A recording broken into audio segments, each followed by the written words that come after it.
Yes, people, hope everyone is doing good. And just before I get into the performance review, the monthly performance review, I'd like to thank everyone who did watch the previous video with the Aronson one. I know a lot of people don't like him and don't want to watch it for whatever reason, but thank you very much to the guys and girls that did. I appreciate everyone. You're all absolute legends.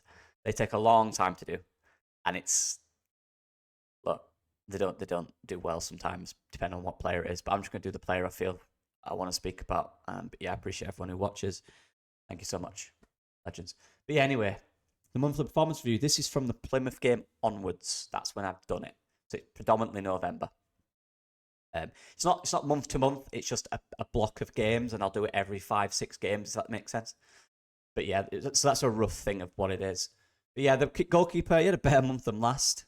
Definitely, that's fair to say. I think still not perfect, but had 1 or 2 games where I actually thought it was good. To be fair, in this month, this block of games. So yeah, 6. I don't want to dwell on goalkeepers, to be honest with you. You know,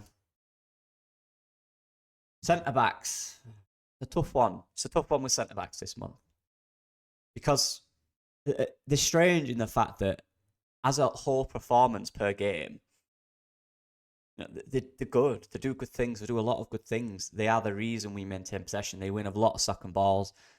Rodon's recovery runs are really, really good. Probably the best defender in the league for that. He reads the game in behind so well, and he's got decent pace to get there and make the challenge, or read the ball in behind, recover.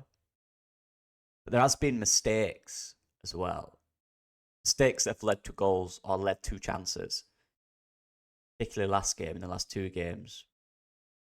And it's just those little things that have just slightly crept into it that, you know, against Swansea, I can think about, well, obviously the obvious ones. But the clearance off the line as well was something that Pascal Struck did. But I have to clarify when I do this, this is not a moment's reaction. So if a guy scores a goal in a game, he's not getting a 10 that week. You know, it's how they're performing in the entire month. So one moment isn't going to get him an extra 1. You know, it's about the entire performance and what they do as a player and what are they doing what the manager requires, if that makes sense. What's their role in the team? Are they doing it at the perfect amount? And I do think there has been mistakes between them. Not a lot, and they've still been excellent for the most part. Compared to last month, there has been a little bit of inconsistency. I honestly think, and I'm going to keep saying this, even though people can show some stats that back their opinion. Look, people to call me the stats man, all this, it's a load of rubbish. I watch the game. That's my first port of call. I watch the game. I make a judge on what I see. If I'm unsure about something and I need more information, I'll look at some stats. But my core base is what I see. And I still think we're missing Ampadu in that deep role because he reads the game better defensively. He likes defending. He grew up being a defender. That style of football. Rothwell and Saka are brilliant, and we'll get into that in a minute. But the cover these guys have in front of them is better for me with Ampadu Ogrev in there. That's just my opinion. The balance of the team. I think we need the Ampadu in there. But yeah, I give them both a 7. Slight inconsistencies, but nothing major. You know, there is more chances against us in the last few games, that's for sure. Fullbacks, again, Schmidt behind my head. He ain't got a rating because he's not played. He's been injured, obviously. Hernia, hopefully he's back soon. Oh, I need to see a bit of Schmidt. I do. Good player, man. I like him. Sam Byram above me. Look, came in, did well. Obviously didn't play amazing in 1 or 2 games, but the latter end of his stint, he's done well. So what 7 rating, he comes in, he does his job. You know what the thing about Sam Byram is, and I know I was a little harsh on him in one of my ratings. People forget, like, he was my favourite player at Leeds. And no one has an agenda. I love Sam Byram. He's brilliant. He's done a lot for me when I was younger as a footballer. I watched him. I watched clips of him. I watched how he plays as a fullback, really, any side. When I went there in college, I started to play deeper as a left back, and I watched how Sam Byram played, and I used that in my game. So shout out to Sam Byram. I give him a 7. He did exactly what you want a squad player to do. To come in, be consistent, do a job. And that's what he did this month.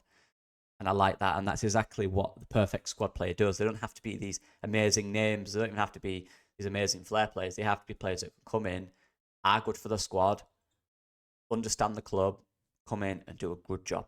And that's what he did. And then Firpo, I give him a 4. Look, I know he's not played a lot, but he's done just about enough to get a rating. I don't think it was good. Naturally, having not played, I know he's been training, so it's not a fitness thing, it's a sharpness thing. It's a competitive sharpness, Being in a competitive game is completely different to training. I felt it was off it.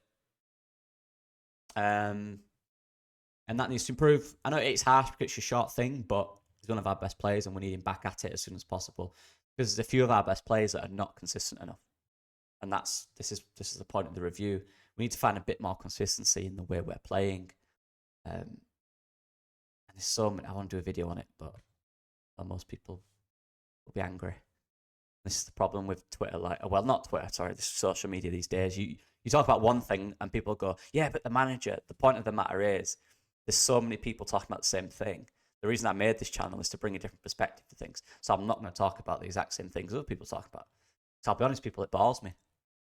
I don't like talking about the same thing 5 times a day.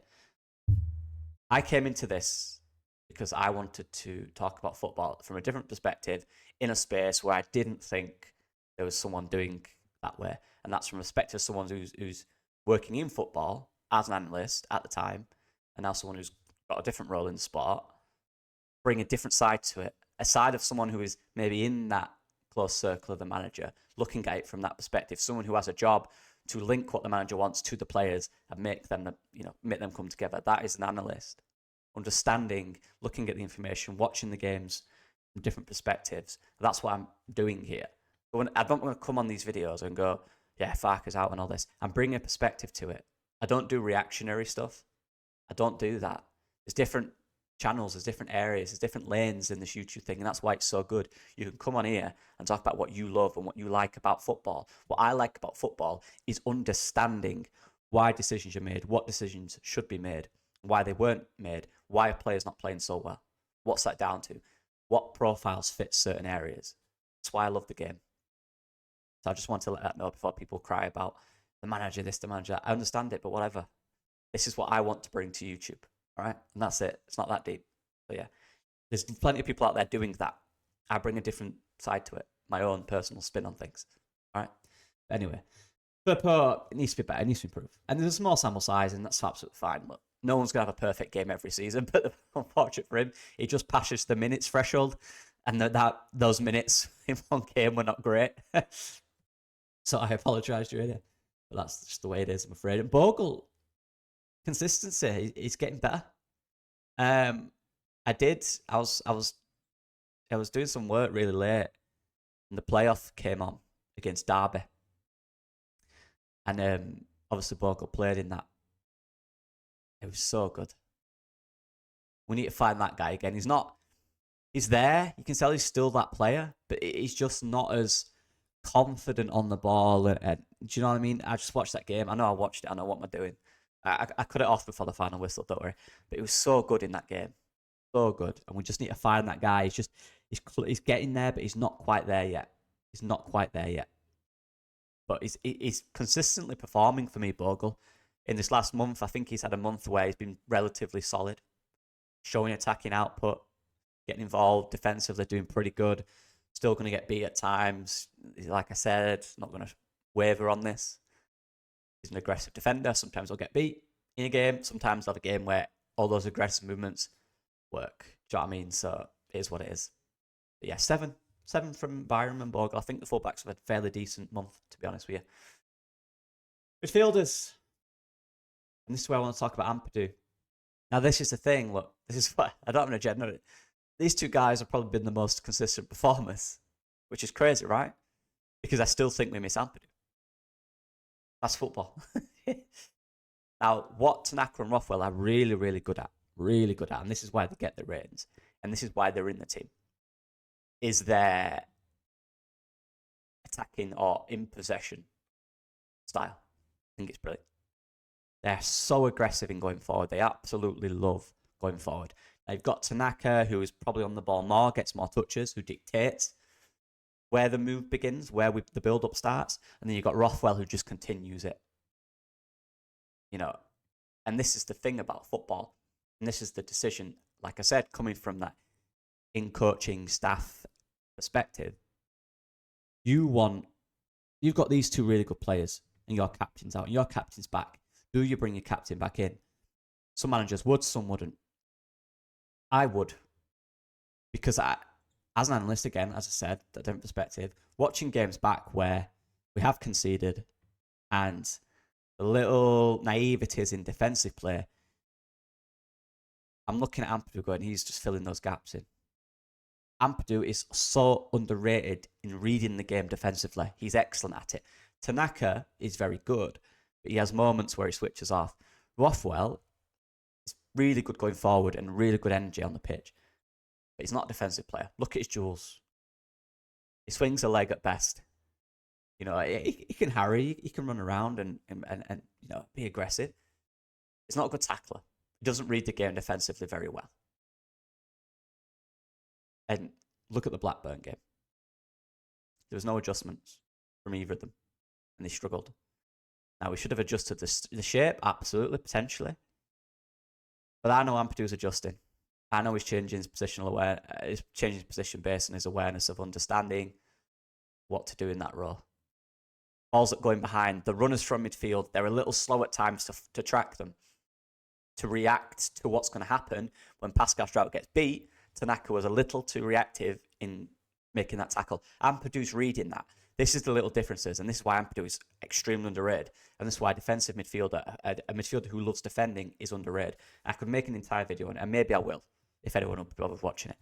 But this is the point. They are so good players that we cannot... People can show me 3 stats about goals conceded and all that. Great, but let me look at the game, right? Let me watch the game and see, well, he's run off him. Show me the stats for midfield runners that have run off the marker, please. Because it happens. It does happen. So that's just the thing. So good and so key to us this month. But I need an Ampadu back in there. I just feel safer. And Ampadu can pass it forward. There's this thing. He can do that. He can. He doesn't do it as much, and he just goes sideways too much at times. He slows it down too much. But this guy's got assists from going forward. You just need the balance. We need to refine the balance. I think it's a little bit off at the moment. A little bit. Just a little bit. But yeah. Does he come in straight away? I don't know. I don't know. Probably not. It'll probably take 4 or 5 weeks to get fit, to be honest. But I need Ampadu back in that team, personally. They've both been great. Who's dropping? Look, I'm dropping Rothwell just because of the defensive side of it. That's it. An excellent going forward. I love the way he drives. And again, what a top option to have. And if Ampadu doesn't come in, I'm not going to cry and complain about it because that's football. That's absolutely fine. I like Rothwell a lot. But Tanaka is our player. He will want to be, if we do get promoted to the Premier League, the midfield 2 predominantly will be Tanaka and Ampadu. That's the thing you need to build on. Rothwell can come in and do the things he does well. Now he's sharp. Now he's fit again. He looks really good. But this is just football. These are the decisions you have to make. It's terrible. I know. It's harsh. It is what it is. You know, that's just the way it is. Both very good players. But what can you say? I want the captain back in. I'm sorry. That's just me. Let me know if you agree. Ramazani, just not played enough. But so good to have him back. So good to have him back. So good to have him back. The wingers. This sums up Leeds United for me. This sums up Leeds United. They're all right, but they could be so much better. They can be so much better. So frustrating, every single one of them. I know I did the Aronson video, and as people, by the way, people on X that just comment who've never watched the video and go, the answer is no. Maybe watch the video and you might learn a little to do things. But they're not going to watch the video because they don't like him and they don't want to. They don't want to see something that goes against what they think, which is fair enough. But whatever. Probably just watch it. Maybe you might learn something. Maybe not. That's on you. But at least give yourself a chance to understand other people, you know, other perspectives. But that's fine. People don't want to do that. I probably don't want to do that as well. Just life, innit? We're all hypocrites. It is what it is. It's just football. That's life. But anyway, yeah. Inconsistency is the key for me. Yeah. What else? Like, who do I go through here? Nonto, I believe he has like a 6% shot conversion rate, which is shots to goals. 6%. That's bad. I was looking comparatively, and genuinely, it's one of the worst attacking. The players that play whatever minutes, a lot of minutes, it's one of the worst in the league for attackers. It's bad. And that's my only problem with Onto. That's it. That's the one problem. I think it's like 6.7 comparatively to Ramazani, I believe, has a 20%. Obviously, there's less sample size of 20%. Aaron's has about 11 shot conversion, which isn't great. Solomon, I believe, is around 16. Obviously, takes less shots. But comparatively, Nonto takes a lot of shots. The conversion rate needs to be better. 6% is bad. 6% of shots going in. Come on. You know, and that's what I need from Nonto. In every way this year, he's been good. It's just that word again for the 9 millionth time this season. And the same for all of them. It's just the final decision. Whether that decision is shot, it's not even the decision to shoot, it's the execution of it. I don't care about players shooting. Go for it. I need more shots. Just make them good. I don't know why we can't score. Everything's at the goalkeeper, or scuffed, or over. And it makes us quite one-dimensional in times where we literally have to score in the box, or from a certain angle, or a certain pass, a cutback, or whatever. Do you know what I mean? It's very linear, and it's annoying because we have so much talent in different ways. And it's so good to have Ramazani back. But yeah, Nonto's just... There's two things actually I want from Nonto going into next season. He needs to improve that conversion rate. 6 is bad. At least double it. 12 is all right. It's not terrible. It's not great, but double it. Come on. Need more goals from him. That's it. He needs to improve that, get more goals. And 1v1s, be more aggressive in 1v1s. He slows down too much. He's a little hesitant. You know, I need to be a bit more direct. I need all of them to be a bit more direct.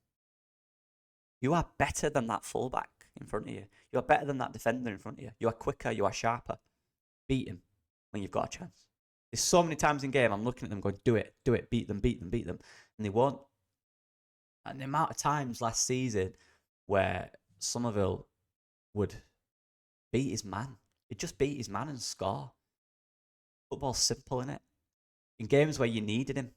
And this is it. This is what I keep saying to people. From my perspective, I'm looking at this going, I understand what everyone's saying. My God, we need to be better in front of goal. And if we're better in front of goal, we're top of the league. And it's not even a lot, just a little bit. We're inconsistent. I know we've scored this many goals and all this, but I'm watching the game. I don't care. I'm looking at the chances we're not taking. I'm looking at other teams, the chances they are taking. They're having 1 or 2 shots a game on target, and one of them will, at least one of them will go in. We need 5 or 6 on target for one to go in. From 20 shots, 5 will be on target, 1 will go in. It needs to be more efficient.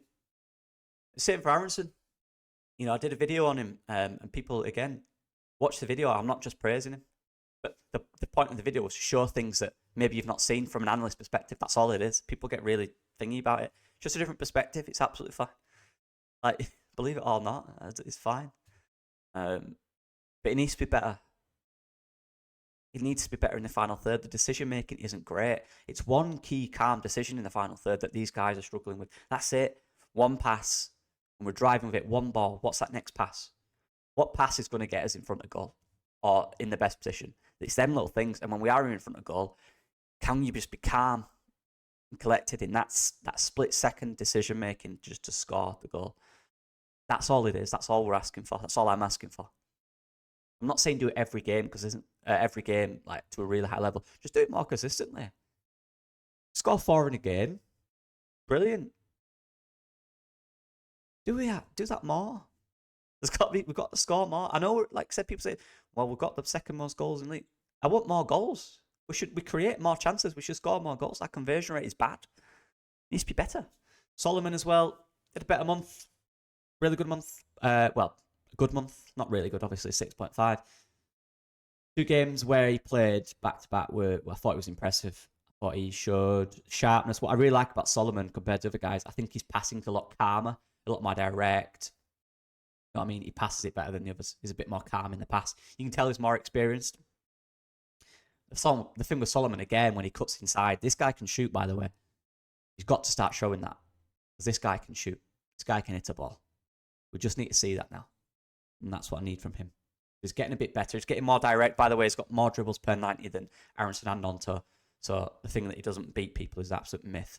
He's got more dribbles, more successful dribbles. And he's got more dribbles and more success rate than these two guys, by the way.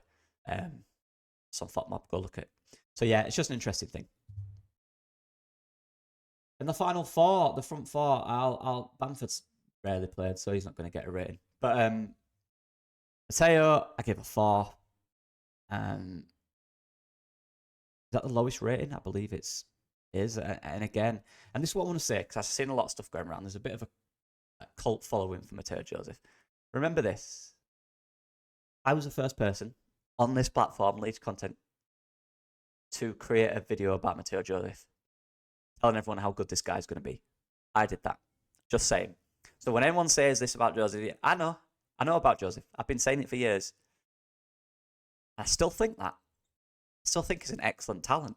But I'm not a yes man to a player. If I think they need to do better, I'll say I think they need to do better. This is it, like I said. I absolutely, when I was at uni, I absolutely loved players. You think I'd just sit there and go, yeah, he's brilliant. No, I said, you need to do this better, though. You're great, but you need to do this. You need to do this. A good player's out of form. I don't suddenly go, yeah, he's bad. I go, no, you need to be better. People come up to me. They come up to me and say, do you know why I'm not playing? You need to do better. I'm not going to sugarcoat it. You need to do this. You need to do that. You need to be better at this. You need to remain positive. You need to keep fighting. When you get on that pitch for 10, 15 minutes, I don't care what it is, you need to put your foot down, take your chances, and say to the manager, I'm ready to play. I understand that people are frustrated with late subs. I get it, whatever. But what I'm going to say is this. He's been on the last game, the game before last, 30 minutes. When this is for any sub, not just Mateo, by the way, any sub. When they come on the 70th minute, which is the usual time, you have 30 minutes, 25 minutes, because you have 5 plus added on most weeks, right? People don't remember that. There was 9 added on the other day. Not Blackburn, the one before. That's enough to impact a game. I'm sorry. If you're a professional footballer and you can't impact a game in 25 minutes, you need to get better. You do. If I'm speaking to a player and he comes on to me in the 70th minute and goes, I don't know why I'm getting brought in the 70th minute. What am I meant to do? This is football. There's 11 players who can start and there's 26 people in the squad. You want your chance, you have to take it. Joseph was the starting striker at the start of the season, and I backed it. I thought that's perfect, great. But I think he's dropped off. Again, I think he's a 7.6 conversion rate, shot conversion rate. Needs to be better. You can show stats about, I saw a graphic about it hits the corners. All right, good. What's that? That means he will score eventually. Got scored though, hasn't he? Do you know what I mean? This is what I mean. People say they don't like stats and they use stats for this to suit their thing, but they don't look at these stats. I'm watching the game. He needs to do more. I don't care if he's got 30 seconds. In 30 seconds, do more. This is football. You're not given opportunities. It's the same for every single player on this team if you're not starting. Same for Dan James. I've seen Dan James come on in 10 minutes and do his thing. Make an impact, score goals, get assists. In 10 minutes, he's on. I've seen Tanaka come on for 10 minutes, make about 300 passes, and everyone go, he's good. Gulavoge, come on, impact the game. I've seen it. I've seen Schmidt come on for 10 minutes on the wing, and everyone go, oh, Schmidt's good on the wing. You can impact the game in short time. It's a myth that you can't. It's an absolute myth. Honestly, it annoys me. 25 minutes to impact a game, are you kidding me? Professional football, you should be ready the second you're on that pitch. That's for everyone. I'm not talking about Mateo. Mateo's a young man who needs to learn, and he is learning, and he will continue to learn, and he will be an excellent player. Listen to what I'm saying. He will be an excellent player. Don't get butthurt because I'm not just praising him. All right? Everyone deserves criticism. This is a player that I spoke about before anyone else did, and I still think the same because I think he's a really talented guy. This is a different breed to what he's been playing at. This is a different level. This is hard. This is tough. This is very tough. And Joe Perot, the guy below him, who I give a 7, is scoring goals. One of the best goals per game ratios in the league. In the league. That's the marker that Joseph needs to do. Coming on, tiring defenders out, playing, starting defenders out. Excellent. Start scoring, Mateo. If you're hitting the corners, apparently that means you're going to start scoring. Good. Just hit it hard. Get it in that net. Perot didn't find the corners that much, let's be honest. He hits it hard at the goal. What's that say? Get it on target. Don't do air shots. He's a really good player. I really like him. I do. I like him a lot. He's one of my favourite players. I like him. But that doesn't say I'm just going to glaze him. He has to learn. He has to adapt. He has to take his time. He has to take his chance. He's not being given chances is the biggest myth I've ever heard. He is. Not enough than he'd like. But I've seen other players in this team take those chances in the short minutes they've had. Ramzani came on the other day, impacted the game. Did he not? 10-minute cameo was brilliant. All I'm saying. Yeah, James has been brilliant. Probably the most consistent performer. I think he's excellent. Most underappreciated player. I've said this in other videos, so I'm not going to go too long about Dan James. What a guy. Love him to bits. Quality. Young lads as well. Not much to speak on. Obviously, Ramzani's come back into it. Should be good. Gelhardt not played. Crew, DeBayo, Chambers. Chambers, by the way, watched him against Halifax yesterday. He's coming on. He's coming on a lot. Honestly, I don't like doing this against young players. I feel he'll be more involved near the end of the season for Leeds, potentially. He's coming on a lot. A lot. Yeah. Schmidt injured, obviously. Yeah, that's it. Not White Snackers there, but yeah. Let me know what you guys think. I appreciate all the support as usual. I'll see you guys in a bit. Bye-bye.